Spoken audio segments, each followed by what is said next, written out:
I want to go across live and exclusive at this time to Union Commerce and Industry Minister Piyush Goyal. He's joining us on India Today Live. Minister Goyal, welcome. I want to start by asking you about the impact you think this 1 lakh crore rupees that the union government has left on the table for the direct taxpayers is likely to have on spurring demand.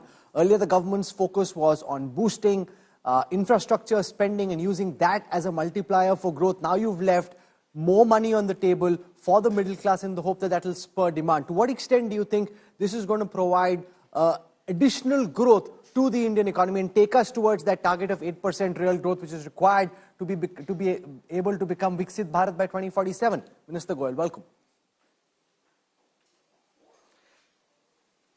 Thank you, Rahul. I think what Prime Minister Narendra Modi has demonstrated is a delicate balance between fiscal prudence, growth, welfare of the people of India, and a long-term roadmap towards a developed and prosperous country. You have to see his budgets in conjunction with past budgets. After a very serious and outcome-oriented focus on infrastructure investments, this thrust on boosting domestic consumption and demand-led growth is a fantastic idea. The middle class is truly going to be benefiting a big deal with everybody earning 12 lakhs of salary earners up to 12.7 lakh now paying zero taxes. So in a way, Rahul, almost the entire middle class burden has been taken away from them. Almost the entire middle class will be almost tax-free. Now that will encourage consumption demand.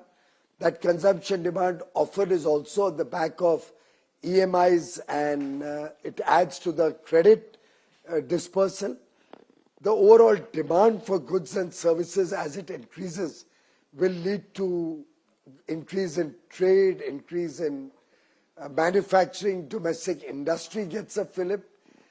That results in investments flowing into the country domestically and internationally.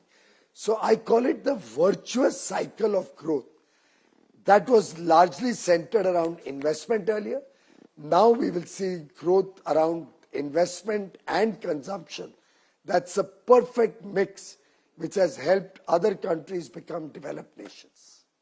Minister Goyal, the Chief Economic Advisor said that the government's assessment was that the slowdown in the second quarter of this fiscal was temporary and that growth would pick up from here.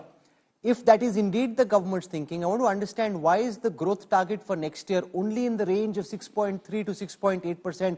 Could you or should you not have set a more ambitious growth target upwards of 7%, closer towards that 8%, at least aim to get there, which is really what is required to achieve the Prime Minister's target of a developed country by 2047? Are we not punching hard enough or trying to aim for higher growth by being very conservative in these growth targets?